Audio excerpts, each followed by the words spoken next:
नमस्कार दोस्तों, आइए जानते हैं उत्तर प्रदेश से जुड़ी आज की सबसे बड़ी और महत्वपूर्ण खबरें सिर्फ 10 मिनट में। लेकिन उससे पहले अगर आपने चैनल को सब्सक्राइब नहीं किया है तो अभी कर दीजिए। साथ ही वीडियो को लाइक करें और अपने जिले का नाम कमेंट में जरूर लिखें ताकि आपके जिले की हर बड़ी खबर सबसे पहले आप तक पहुंचे। तो चलिए आज की पहली खबर पर बात करते हैं। लेकिन उससे पहले एक खास बात, इस वीडियो को ध्यान से अंत तक देखिएगा क्योंकि कुछ खबरें आपके बेहद काम की हो सकती हैं। जैसा कि आप देख सकते हैं, आपकी फोन स्क्रीन पर एक हेडलाइन दिखाई दे रही होगी। हम सबसे पहले इसी बड़ी खबर पर चर्चा करने जा रहे हैं। तो दोस्तों तैयार हो जाइए क्योंकि ये आज की सबसे बड़ी और जरूरी खबर है। आइए जानते हैं पूरी खबर विस्तार से। उत्तर प्रदेश में फिर चला ट्रांसफर का तूफान, एक आईएएस और 6 पीसीएस अधिकारियों का तबादला कर दिया गया। मेरठ, सिद्धार्थनगर से लेकर कानपुर तक नई जिम्मेदारियों के साथ अफसरों को भेजा गया नए जिलों में। पीसीएस उदित नारायण सेंगर बने मेरठ के उप जिलाधिकारी, पहले उन्नाव में कर रहे थे सेवाएं। आईएएस नवनीत सेहरा को सिद्धार्थनगर भेजा गया, अब वहां विकास की रफ्तार बढ़ाने की जिम्मेदारी संभालेंगे। अमित कुमार राठौर को कानपुर की हरकोट बटले यूनिवर्सिटी का कुलसचिव बनाया गया है। पहले गोरखपुर के मुख्य राजस्व अधिकारी थे, अब शिक्षा संस्थान के प्रशासन को संभालेंगे। मुजफ्फरनगर के विकास कश्यप को गाजियाबाद में नगर एडीएम बनाया गया, पंकज प्रकाश उनकी जगह लेंगे। पंकज प्रकाश अब नगर मजिस्ट्रेट मुजफ्फरनगर होंगे, इससे पहले मेरठ में उप जिलाधिकारी थे। अजय मिश्रा को आगरा की डॉक्टर भीमराव अंबेडकर यूनिवर्सिटी का कुलसचिव नियुक्त किया गया है। मुरादाबाद के उप जिलाधिकारी पद से हटाकर उन्हें शिक्षा विभाग में दी गई है नई भूमिका। हिमांशु कुमार को लखनऊ में सहकारी चीनी मिल संघ में प्रधान प्रबंधन का काम सौंपा गया। अब तक आवास विकास परिषद में उपायुक्त की भूमिका निभा रहे थे। अब आगे एक और खबर को देखें दोस्तों। मुख्यमंत्री योगी आदित्यनाथ सोमवार को डीबीटी से भेजेंगे यूनिफॉर्म, जूते मोजे के पैसे। कक्षा 1 से 8 तक के बच्चों के अभिभावकों के खाते में सीधा ट्रांसफर होगा 4 अरब से ज्यादा की राशि। शासनादेश हुआ जारी, अब हर परिषदीय स्कूल के विद्यार्थी को मिलेगा पूरा ड्रेस पैक सर्दियों से पहले। लोक भवन में विशेष समारोह से इस योजना की शुरुआत करेंगे मुख्यमंत्री योगी आदित्यनाथ।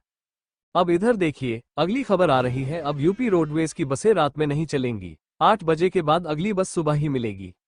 आगरा से नोएडा के यात्रियों को अब रात में सफर के लिए सोच समझकर निकलना होगा। आईएसबीटी प्रभारी ने कहा, 8 बजे के बाद बसें पूरी तरह बंद, अंतिम बस भी कई बार हो जाती है रद्द। अब लोग मजबूरी में हरियाणा या दूसरे डिपो की बस से करेंगे यात्रा, बढ़ सकती है परेशानी। चलिए इसी के साथ देखते हैं अगली खबर को। बिहटा में बनने जा रहा है अंतर्राष्ट्रीय एयरपोर्ट, प्रधानमंत्री मोदी करेंगे 29 मई को भूमि पूजन। 116 एकड़ में फैले टर्मिनल भवन की तैयारी पूरी, डीएम और एयरपोर्ट अथॉरिटी ने किया निरीक्षण। ये हवाई अड्डा न केवल क्षेत्र के विकास का रास्ता खोलेगा बल्कि स्थानीय रोजगार भी बढ़ाएगा। बिहार सरकार ने भूमि अधिग्रहण की प्रक्रिया पूरी कर दी है, अब जल्द शुरू होगा निर्माण कार्य। अब आगे एक और खबर को देखें दोस्तों। गोरखपुर पहुंची 16 कोच वाली नई वंदे भारत रेक, जल्द शुरू होगी नई सेवा प्रयागराज रूट पर। पुरानी रेक में आए तकनीकी खराबी के चलते भेजी जाएगी वापस, अब नई रेक करेगी संचालन। गोरखपुर से अयोध्या, लखनऊ होते हुए प्रयागराज तक की यात्रा अब और आरामदायक होगी।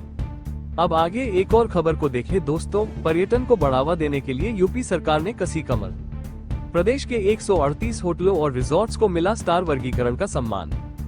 डायमंड से ब्रांच तक होटल्स को दी गई रेटिंग की नई पहचान। अब उत्तर प्रदेश में सैलानियों को मिलेंगी इंटरनेशनल लेवल की सुविधाएं। 15 मई तक चला पर्यटन विभाग का बड़ा अभियान, अब हाउस टैक्स में भी मिलेगी छूट, होटल रिजॉर्ट वालों को फायदा। यूपी सरकार कर रही टूरिज्म इंफ्रास्ट्रक्चर को मजबूत। पैकेज टूर, फ्लाइट बुकिंग और वाटर स्पोर्ट्स की भी मिलने लगी सुविधाएं। अब उत्तर प्रदेश बना देशी विदेशी पर्यटकों के लिए पसंदीदा ठिकाना। पर्यटन निगम दे रहा है हॉस्पिटैलिटी का बेमिसाल अनुभव। अब इधर देखिए, अगली खबर आ रही है। शिक्षकों को मिला 9 साल बाद बड़ा तोहफा, 4.5 लाख टीचरों के तबादले के आदेश सरकार ने किए जारी। अब जिले के अंदर और बाहर दोनों स्तर पर होंगे सामान्य स्थानांतरण। ट्रांसफर होंगे छात्र संख्या और यूडाइस पोर्टल के आधार पर। शिक्षकों के ट्रांसफर को लेकर बनेगी 4 सदस्यीय कमेटी। डीएम की अध्यक्षता में होगा फैसला, बीए से रहेंगे सचिव। ऑनलाइन आवेदन ही माना जाएगा वैध, वरना होगा रिजेक्ट। जरूरत और अनुपात के अनुसार चिन्हित होंगे ट्रांसफर जिलों। अब आगे एक और खबर को देखें दोस्तों। उत्तर प्रदेश लेखपाल भर्ती को लेकर फैली अफवाहों पर लगेगा विराम। 1 मई से आवेदन की खबर निकली पूरी तरह से फर्जी। अभी तक नहीं आई कोई आधिकारिक सूचना, नहीं नोटिफिकेशन। आवेदन की तारीख को लेकर सोशल मीडिया पर फैल रही है अफवाह। अब इधर देखिए, अगली खबर आ रही है। SCL में असिस्टेंट की निकली बम्पर वैकेंसी। 25,000 से शुरू होकर 81,000 तक मिलेगा वेतन। योग्य उम्मीदवारों के लिए सुनहरा मौका, आवेदन प्रक्रिया जारी। लिखित परीक्षा और डॉक्यूमेंट वेरिफिकेशन से होगा चयन। चलिए इसी के साथ देखते हैं अगली खबर को। फोमा उद्योग में यूपी बना निवेश का नया गढ़। सिंगल विंडो सिस्टम से निवेशकों को मिल रही पारदर्शी सुविधा। 3 साल में 2,845 करोड़ का निवेश, 70,000 से ज्यादा को रोजगार। योगी मॉडल बना कारोबारियों और युवाओं के लिए भरोसे का नाम।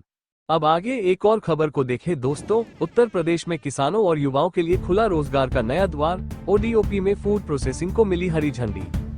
जिले में आलू चिप्स, पापड़, मुरब्बा से लेकर जेली तक की इकाइयां अब स्थापित होंगी।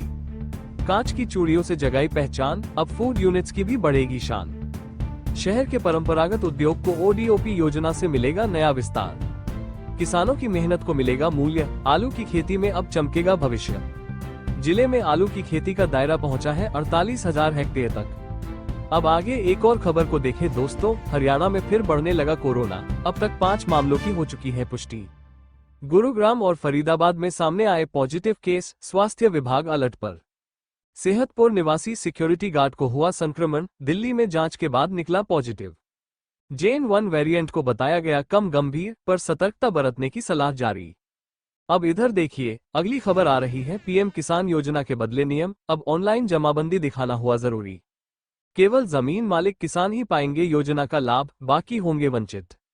किसान रजिस्ट्री से जुड़ना अब अनिवार्य, वंशावली नहीं चलेगी योजना में। राजस्व विभाग और कृषि विभाग मिलकर कर रहे हैं किसानों का डिजिटल रजिस्ट्रेशन। दरभंगा समेत कई जिलों में चल रहा है पायलट प्रोजेक्ट, शिविरों के जरिए हो रहा रजिस्ट्रेशन। रजिस्ट्री पूरी होते ही किसानों को मिलेगा यूनिक ID कार्ड और लाभ की सुविधा।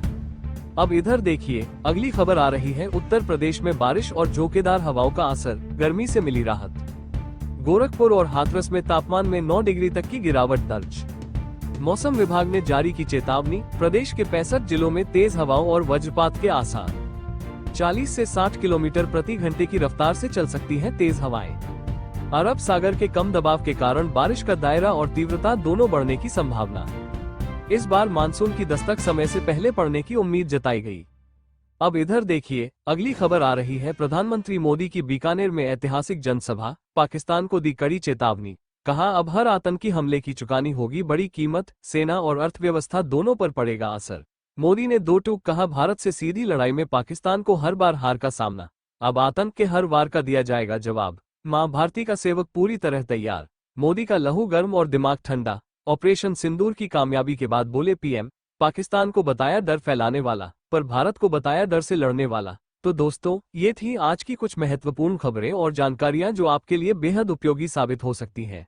ऐसी जानकारी आपको शायद और कहीं एक साथ न मिल सके, इसलिए रोज की ताज़ा खबरों के लिए हमारे चैनल को सब्सक्राइब जरूर करें और वीडियो को लाइक नहीं किया तो लाइक करें। साथ में अपने जिले का नाम कमेंट में लिखें ताकि आपके जिले से जुड़ी हर जानकारी आप तक पहुंच सके। धन्यवाद। जय हिंद, जय भारत।